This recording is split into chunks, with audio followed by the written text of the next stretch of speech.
अस्सलाम वालेकुम viewers, welcome to my YouTube channel learning with Ramisha. आज का जो हमारा टॉपिक है वो condition of equality of complex number है। इसकी डेफिनेशन हम देखते हैं। Two complex number are said to be equal if and only if they have same real and imaginary part. अच्छा, ये क्या बात यहाँ पर डिस्कस हो रही है कि दो कॉम्प्लेक्स नंबर कब इक्वल हो सकते हैं, जब उसका रियल पार्ट और इमेजिनरी पार्ट जो है वो सेम हो। अच्छा, यहाँ हमारे पास है ए बी सी जो कि बिलोंग करता है रियल नंबर से। यहाँ अच्छा, ये जो है ये कॉम्प्लेक्स नंबर की फॉर्म में हमारे पास एक इक्वेशन गिवन है जिसके लेफ़्ट साइड और राइट साइड दोनों पे कॉम्प्लेक्स नंबर है। यहाँ पर A plus iota B is equal to C plus iota D.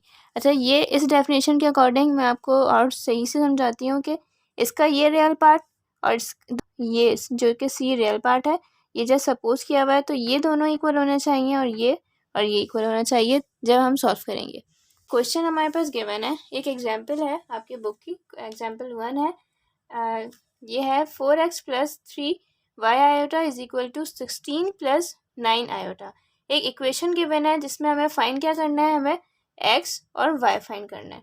ठीक है, इसमें हमें सॉल्व कैसे करेंगे, हमने क्या किया, सॉल्यूशन की हेडिंग डाल के हमने ये जो इक्वेशन हमारे पास गिवन है इसको एज इट इज हमने लिख लिया है।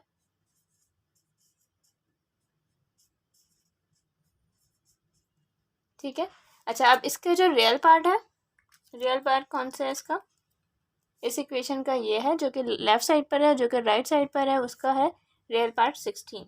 तो हमने जो है सबसे पहले क्या करना है, इसका रियल पार्ट हमने एक जगह कर लेना है इस पूरी इक्वेशन का, जो कि है 4x और इज इक्वल टू 16। अच्छा, अब जो इसका इमेजनरी पार्ट है वो क्या है। अच्छा, इमेजनरी पार्ट में ये ध्यान रखिएगा कि इसमें आयोटा अगर मौजूद है तो ही वो उसका इमेजनरी पार्ट है, तो हमें आयोटा हमें नहीं लिखना है। यहाँ पर क्या है, आयोटा के साथ 3y is equal to just 9। ठीक है, अब इसको हमने फर्दर सॉल्व करना है। हमारे पास ये हमने स्टार्टिंग से पढ़ते हुए आए हैं कि अगर हमारे पास कोई भी वेरिएबल, कोई भी नंबर अगर मल्टीप्लाई फॉर्म में है, ये अगर देखें यहाँ पे कोई साइन नहीं है तो यहाँ पर क्या है, मल्टीप्लाई हो रहा है, ये 4x से मल्टीप्लाई होता है तो इज इक्वल टू के उस साइड जाकर क्या होता है, वो डिवाइड हो जाता है। तो हमारे पास क्या होगा, क्योंकि ये 4x जो है आपस में मल्टीप्लाई हो रहे थे तो ये इज इक्वल टू के दूसरी साइड पे जाएगा तो ये क्या हो जाएगा, डिवाइड हो जाएगा। अच्छा, इसको हमने सिंप्लीफाई कर लेना है, जस्ट सिंपल इसको डिवाइड करेंगे, जो कि हमारे पास आंसर क्या आएगा इसका डिवाइड करने के बाद, s इज इक्वल टू 4, 4 4 जा 16 होता है, तो हमारे पास क्या आंसर आएगा x का 4। अच्छा, अब y को सॉल्व किया कैसे करेंगे, कि हमने यही किया कि यहाँ पर मल्टीप्लाई हो रहा है क्योंकि, तो ये उस साइड पर जाकर क्या हो जाएगा, डिवाइड हो जाएगा। और इसको जब हम सिंप्लीफाई करेंगे तो 3 टाइम्स 3 इज़ 9, तो y की वैल्यू क्या आ जाएगी हमारे पास 3। ठीक है, ये हमने फाइंड क्या कर लिया है, x और y की वैल्यू को। अच्छा, इसी टॉपिक से रिलेटेड हमारे पास एक्सरसाइज नंबर 1.5 का क्वेश्चन नंबर 5 जो है वो इसी से रिलेटेड जो है, उसमें क्वेश्चन आपके पास हैं गिवन बुक में। तो उसका जो फर्स्ट क्वेश्चन है वो यहाँ पर मैंने लिखा है, जो कि है x plus y iota is equal to -5 plus 5 iota. अब हम इसको सॉल्व करेंगे उसी मेथड से जिससे अभी हमने एग्जाम्पल सॉल्व की है।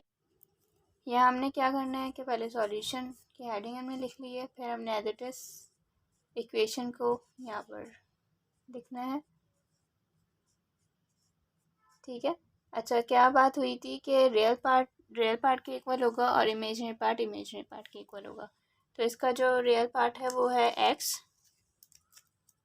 और -5। ठीक है, और इमेजिनरी पार्ट है y और 5। तो यहाँ क्या आएगा कि x जो कि इक्वल है किसके, -5 के, और 5 y जो है वो किसके इक्वल है, जस्ट 5 के।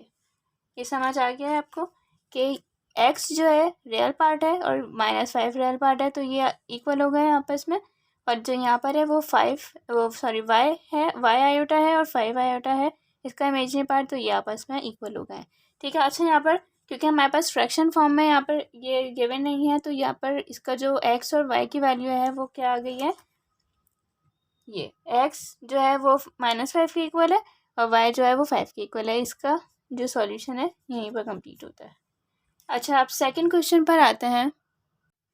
अच्छा, यहाँ सेकंड क्वेश्चन क्या है हमारे पास, x square plus iota y square is equal to 16 divide by 9 plus 9 divide by 25 iota.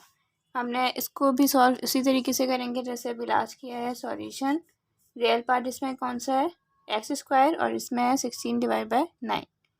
तो एक्स स्क्वायर जो कि रियल पार्ट दूसरा है वो 16 डिवाइड बाई 9, ये हमने इक्वल कर लिया है।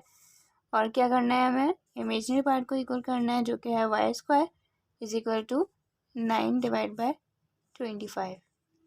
अच्छा, क्वेश्चन में गिवन है कि क्योंकि हमें एक्स और वाई की वैल्यू फाइंड करनी है, लेकिन हमारे पास ये जो आंसर आ रहा है वो एक्स स्क्वायर और वाई स्क्वायर की फॉर्म में आ रहा है। तो हमें स्क्वायर रिमूव किस तरीके से करते हैं कि हमने अगर इस एक्स स्क्वायर को रिमूव करना है तो हमने बोथ साइड जो है अंडर रूट लेना होता है। ठीक है। अच्छा, इस अंडर रूट से ये स्क्वायर कैंसिल हो गया और इसकी वैल्यू क्या हो गई, 16 डिवाइड बाय 9। इसको मोर सिंप्लीफाई हम किस तरीके से कर सकते हैं, अगर हम देखें 16 का जो है स्क्वायर रूट क्या होता है, 16 का 4। अगर अंडर रूट 16 हम देखें तो 4 होता है, और जो 3 का स्क्वायर रूट होता है वो 9 का होता है वो 3 होता है। तो x की जो वैल्यू है हमारे पास क्या आ गई है, 4 डिवाइड बाय 3। इसी तरीके से हमने y को भी सॉल्व करना है। y का क्या करना है कि y को भी हमने बोथ साइड जो है वो अंडर रूट ले लेना है। जो है अंडर रूट क्या आ जाएगा, 9 डिवाइड बाय 25। ठीक है। अब यहाँ पर अंडर रूट से स्क्वायर से अंडर रूट कैंसिल हो जाएगा और इसकी जो वैल्यू है वो अंडर रूट 9 डिवाइड बाय 25 आ गई है। इसको भी हमने ऐसे सॉल्व करेंगे कि y क्योंकि किसके इक्वल हो गया है, 9 डिवाइड बाय 25 के। 9 का जो है स्क्वायर रूट क्या होता है, 3, और 25 का होता है 5। अच्छा, अब हमारे पास y की वैल्यू क्या हो गई है, 3 डिवाइड बाय 5, और x की वैल्यू है हमारे पास 4 डिवाइड बाय 3। तो यहाँ हमारे पास सेकंड क्वेश्चन भी सॉल्व हो गया, हमने x और y की वैल्यू फाइंड कर ली है। अगर आपको आज की वीडियो समझ आई हो तो वीडियो को लाइक और चैनल को सब्सक्राइब करके बेल आइकन क्लिक कर दिएगा ताकि आने वाली वीडियो की नोटिफिकेशन मिलती रहे। Thank you. अल्लाह हाफ़िज़।